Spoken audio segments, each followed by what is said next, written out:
High good evening friends, welcome to Madhuriya tours and travels यांच्या YouTube चॅनलला मी नितेश आपले स्वागत करतो आहे.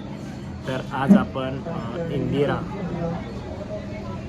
राष्ट्रमाता इंदिरा कन्या प्रशाला शैक्षणिक सहलीचा आज आपण दुसरा दिवस आहे. तर आज आपण मुर्डेश्वरवरून दांडेलीला निघतो आहे. तर सकाळी सकाळी अतिशय सुंदर असं एडगुंजी गणपतीचं दर्शन केलं आहे. त्याच्यानंतर आपण मिर्झनकोटा किल्ला बघितला आहे आणि यानंतर आता आपण गणपती गोकर्ण येथे पोचलेलो आहोत. आणि यानंतर आपण जातो आहे तमिळनाडू, केरळ, कन्याकुमारी ह्या साईडचे अतिशय फेमस असलेला हा दांडेली, जेथे वॉटर ॲक्टिव्हिटीसाठी लोक येत असतात. अशाच फॉरेस्ट एरियात आणि भारतातील सगळ्यात जुनी जिथं पेपर मिल आहे तिथं आपण जातो आहे.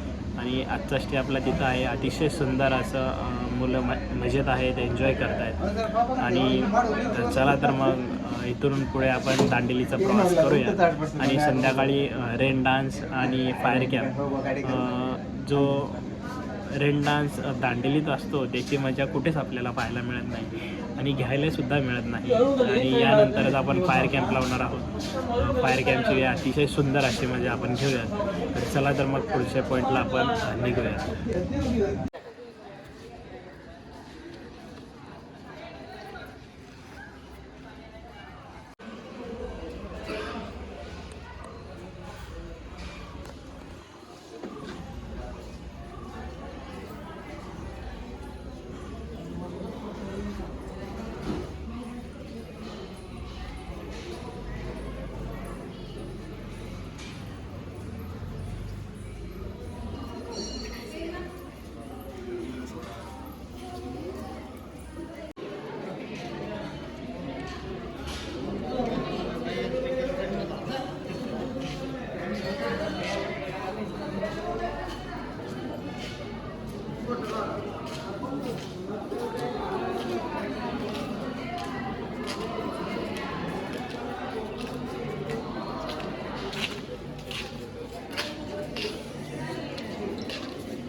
फोटो दिसा आणि थोडं तरी हसा.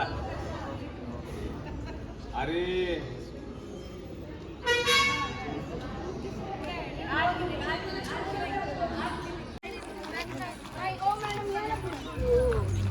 भारी घेतली ते वाळू मधलं माझं.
ए जिथं खरावतीत जाऊ नका उसायला बरं का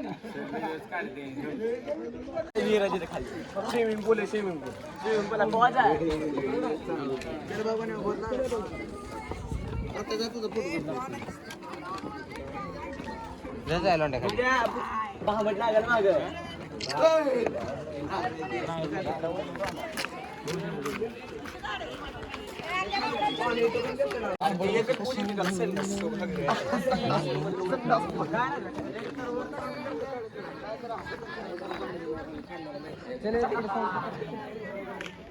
चष्मा सोमबाई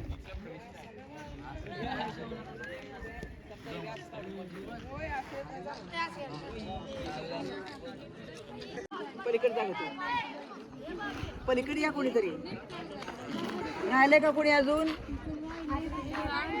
आदिलशहाचं राज्य होतं, टिपू सुलतानचं राज्य होतं, चंदमाचं राज्य होतं आणि हा किल्ला नक्की कोणाचा आहे म्हणजे आलटून पलटून याच्यावरती कब्जे होत होते. शिवाजी महाराजांच्या इतिहासात या किल्ल्याचं नाव ऐकलं होय. गिरिजन किल्ल्यावरती राज्य केलं म्हणजे ताब्यात घेतलेलं ती इंग्रजांना राग हे करते व्यक्त करते.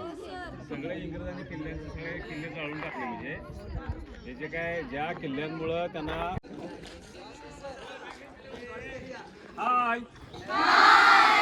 कसे आहात सगळे कसा आहे निसर्ग हाय कसे आहात सगळे कसा आहे निसर्ग बघून कसं वाटतंय धमाल करता सगळेजण चहा कसा मिळतो चहा जेवण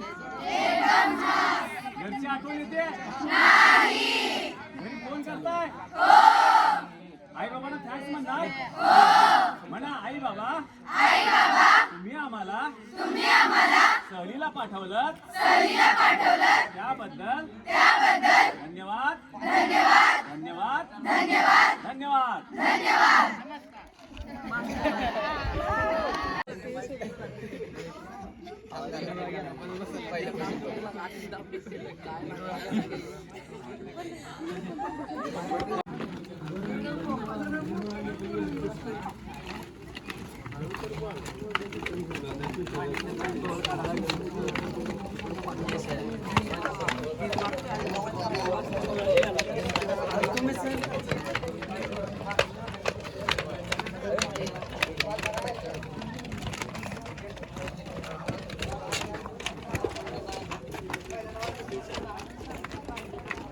Thank you.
कोणाला अशी ऍक्टिंग करायला पहिला हे घेऊया. हो सर. बोलण्याच्या मूडमध्ये कोण आहे सर? माझा काय अडथळा आहे तुम्हाला? माझ्या अडचणी काय येऊ द्या, पण आता अलीकडं नियोजन म्हणजे मॅनेजमेंट करणाऱ्या अनेक अशा काय ट्रॅव्हल्स कंपन्या असतात आणि मग त्या ट्रॅव्हल्स कंपन्याचं आपण जर सहकार्य घेतलं तर आपली सहल ही नियोजनबद्ध व्यवस्थितपणे होऊ शकते, हे की नाही? आणि तुम्हाला माहिती आहे की नवीन ठिकाणी आपण जेव्हा जातो तिथं कसे हॉटेल्स आहेत, तिथले रेट्स हॉटेलचे काय असतात, आपण